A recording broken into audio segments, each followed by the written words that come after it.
The Hitchhiker.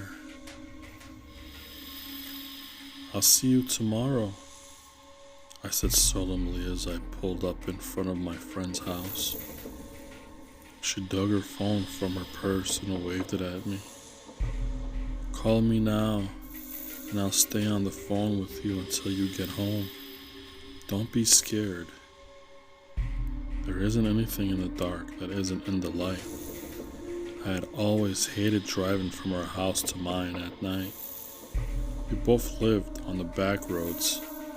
There were no streetlights, and the trees masked the moon.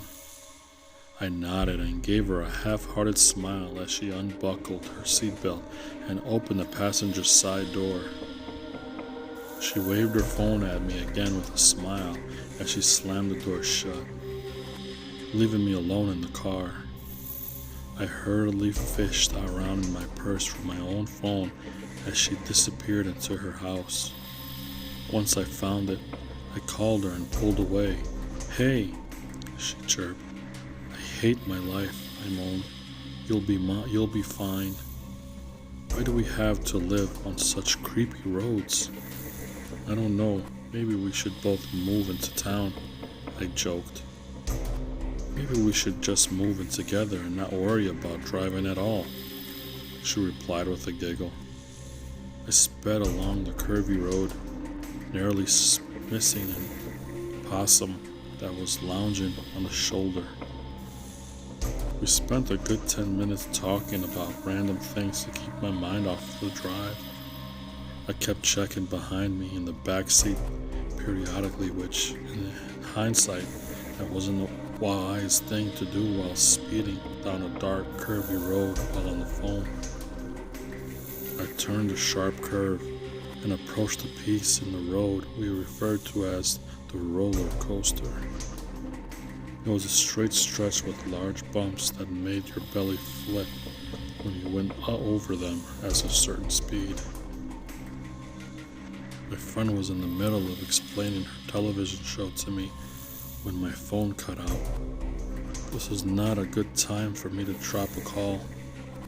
The roller coaster was dark and uninhabited, with a large tree-covered hill on the side and a dark drop-off on the other. I knew I wouldn't keep service through the entire trip home, but losing service at this particular location was a worst-case scenario. I waited hopefully for her to call me back, since it was more dangerous for me to shuffle through my contacts on the road. I glanced at my phone to see if she was calling yet. I still didn't have service. When I glanced back up at the road, I saw a tall, dark figure. I cursed, swerved, and slammed on my brakes to avoid hitting what I believed to be a man. I stopped my car completely and looked around, not seeing anyone. I decided it was my eyes playing tricks on me after looking at a bright phone screen, and I continued driving. Once I got past the roller coaster, my phone began to vibrate. I answered it. It was my friend. "Sorry, I lost service," I said. "It's all good." "Where are you now?" "Just past the roller coaster, almost on the main road." There was a stretch of road that may be a mile long that I considered a main road, even though it was really just a more populated back road. I prayed silently to encounter another car, although that was unlikely at 2 in the morning. "You're almost there. You got this," she said encouragingly. I drove across a bridge and reluctantly turned and crossed the train tracks onto my road. My road was another dark, uninhabited back road that was about 4 miles long. As soon as I took the first curve, I lost service again. This time, however, I shouldn't have dropped the call quite yet. I didn't want to glance at my phone again after my last experience, so I hoped that my friend realized that I shouldn't have lost service yet. Apparently, she didn't. I waited and waited, but there was no call. I was to a point in the road that was always overly dark. Even during the day, it made me feel uneasy due to two obviously vacant trailers situated over close to the road. With my beams light on, I saw another tall shadow by the road, not even 2 feet from my car. I glanced in my rearview mirror and saw nothing, and my eyes darted back onto the road. I saw him. He was the size of a taller gentleman, cloaked in shadow. The only features I could see on his darkened face were the glimmer of his eyes. He stood close by the road and the curve that I was about to inevitably pass through.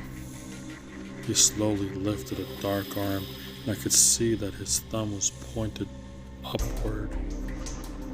I tried my best to focus on the road as I sped like a bat out of hell around the curve. I could have swore I heard a low, deep, monotone voice behind me say, "Drive carefully." I looked in my rearview mirror and briefly thought I saw a dark shadow in my back seat. I rolled around and saw nothing but a bunch of old clothes and empty McDonald's bags that I had tossed back there carelessly. I turned back to face the road and sped the entire way back to my house. I haven't driven alone at night on those roads since. I will tell you now, this is true. You can say it was my imagination, but I've driven those roads at night scared out of my wits more than once. That was the first time I saw anything abnormal, and the last time I will ever drive those roads in the dark. My friend can drive herself from now on. I am done. I should also tell you, and this may very well be unrelated to what I saw that night, but the next morning, my husband was walking up the road and saw a large, crudely sharpened butcher knife at the end of our driveway.